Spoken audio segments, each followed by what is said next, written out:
राधे राधे, जय श्री कृष्ण। आप देख रहे तिलक पत्रिका, मैं हूं आपके साथ सुशील गोस्वामी। आज ब्रज दर्शन की श्रृंखला में हम आपको एक ऐसी पौराणिक और ऐतिहासिक धरोहर के दर्शन करा रहे हैं जिसे देखकर आप आश्चर्यचकित रह जाएंगे। जी हाँ, आज हम आपको दर्शन करा रहे हैं राधा रानी के पिता वृषभान जी के नाम पर बरसाना में बने हुए वृषभान कुंड, जिसको कि ब्रजवासी भानोखर भी कहते हैं, वृषभान सरोवर भी कहते हैं। यह कुंड कलात्मक रूप से एक बहुत ही दर्शनीय स्थल है और यहाँ जल महल भी बने हुए हैं जो कि अपने आप में लोगों को आकर्षित करते हैं। सैकड़ों वर्ष पुराने जल महल, यह सरोवर आज भी अपनी जो कला है और यहाँ का जो सौंदर्य है उसके लिए जाना जाता है। मैं आपको सबसे पहले दिखा दूँ, इस जलाशय के दर्शन कराऊँ जिसको वृषभान कुंड के नाम से जाना जाता है। यह कुंड काफ़ी विशाल बना हुआ है, चारों तरफ से पक्का है, चारों तरफ इसके घाट बने हुए हैं और इसके पश्चिमी घाट पर जल महल है। आप देख रहे हैं ये विशाल जल महल, और बताते हैं कि ये 5 मंजिला जल महल है जिसकी 2 मंजिलें तो आप नीचे देख रहे हैं ये पानी में डूबी रहती हैं।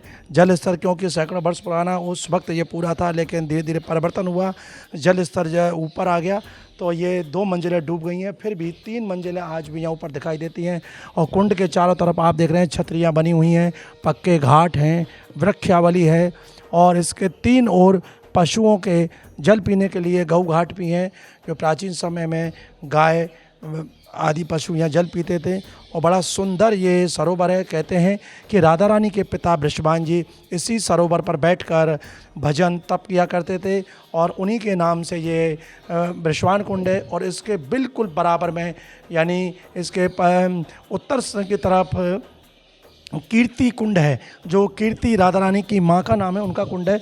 और इस की आप देखिए बनावट, अगर हम बात करें पुरातत्व के हिसाब से तो ये पुरातत्व की बहुत बड़ी धरोहर है। इसकी जो दीवार है 1-1 मीटर 1.5 मीटर की है और चारों तरफ यहाँ का जो मेहराब, यहाँ की बुर्जियाँ, और जैसा मैंने बताया कि ये 2 मंजिल इसकी जल में डूबी रहती हैं। तो आइए जल महल की आपको दिखा दूँ कि यहाँ शीतलता के लिए एक ख़ास जगह है।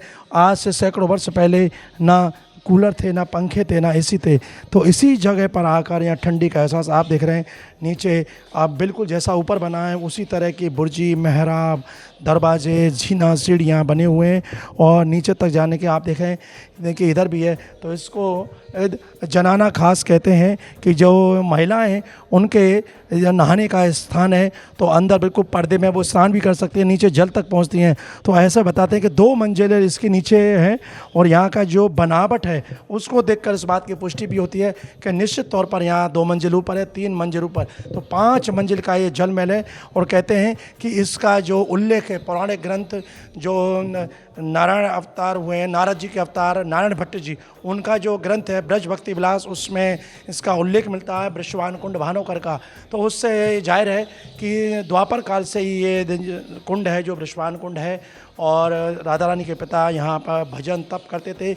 और इसके पूर्वी छोर पर यहाँ जो एक महादेव जी हैं, ब्रजेश्वर महादेव, कहते हैं कि ब्रजेश्वर महादेव की राधा रानी के पिता वृषभान जी और कीर्ति मैया ने वहाँ उनकी पूजा अर्चना की। उसी के बाद राधा रानी उन्हें पुत्री के रूप में प्राप्त हुई हैं। तो ये सब चीज़ें इस बात का प्रमाण देती हैं कि ये पौराणिक है और हजारों वर्ष प्राचीन है। समय बदलता गया, युग परिवर्तन हुआ, ये उस वक्त एक कच्चा सरोवर हुआ करता था, लेकिन समय के परिवर्तन के बाद जब मुग़लों का राज आया तो इसको और भी नष्ट भ्रष्ट किया गया, खंडित किया गया। उसके बाद रूपराम कटारा जो कि स्थानीय निवासी थे, रूपराम कटारा ने फिर इसका सौंदर्यीकरण और निर्माण कराया। तो जो इतिहास में वर्णन मिलता है उसके अंदर सन 1740 से और 1760 के बीच में इस जो जल महल का निर्माण हुआ है 5 मंजिला। रूपराम कटारा के बारे में कहते हैं कि ये भरतपुर के महाराजा सूरजमल के मंत्री थे और उनके खास दीवान थे, जो कि भरतपुर, जयपुर और पूना रियासत की देखरेख करते थे। भगवान के बड़े भक्त थे। रूपराम कटारा के बारे में कहा जाता है कि उन्होंने अपनी संपत्ति का एक बहुत बड़ा हिस्सा धार्मिक कार्यों में लगाया। उसकी एक निशानी ये जल महल है। आप देख रहे हैं कि रूपराम कटारा ने ही इसका चारों तरफ, इस कुंड के बाहर 4 दीवारी भी है और वन क्षेत्र है और ये वृषभान कुंड का बड़ा ही सुंदर जल महल, बराबर में कीर्ति कुंड। और समय समय पर इसका जीर्णोद्धार होता गया। सन 1941 में सेठ लक्ष्मी नारायण ने भी फिर इसका जीर्णोद्धार कराया। उसके बाद फिर समय के हिसाब से इसकी छत वगैरह है थोड़ी कमज़ोर होने लगी।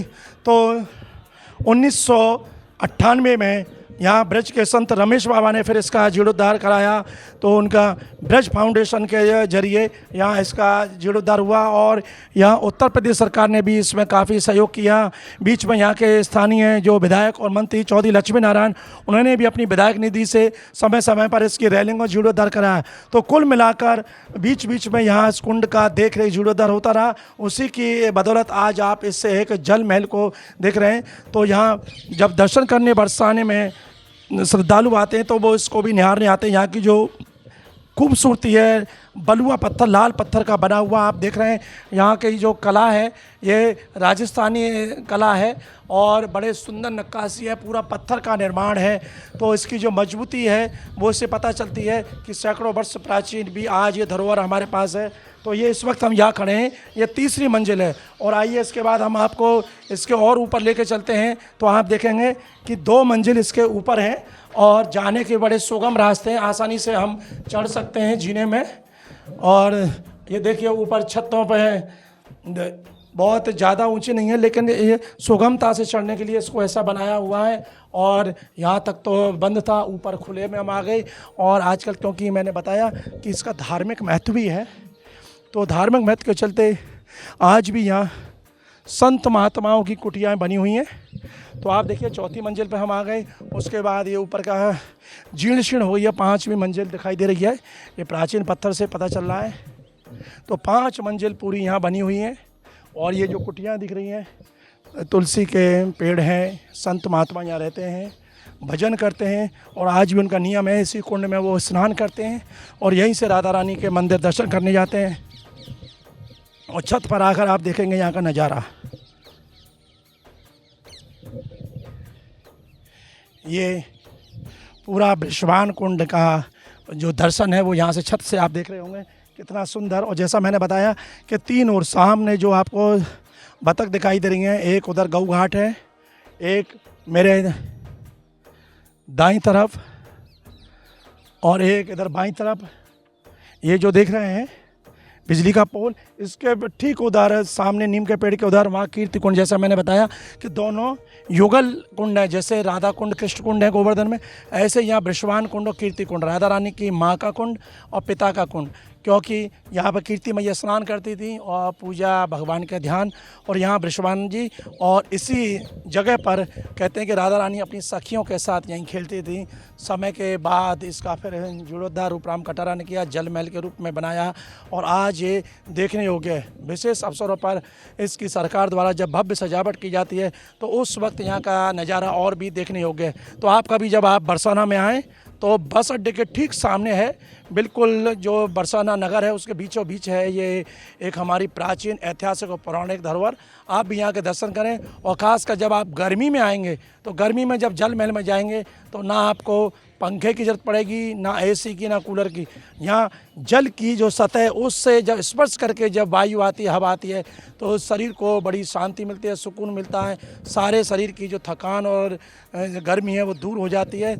और इसीलिए संत महात्मा यहाँ आज भी यहाँ रहते हैं, गर्मियों में नीचे बैठकर भजन करते हैं, ध्यान करते हैं और एक असीम उन्हें आनंद प्राप्त होता है।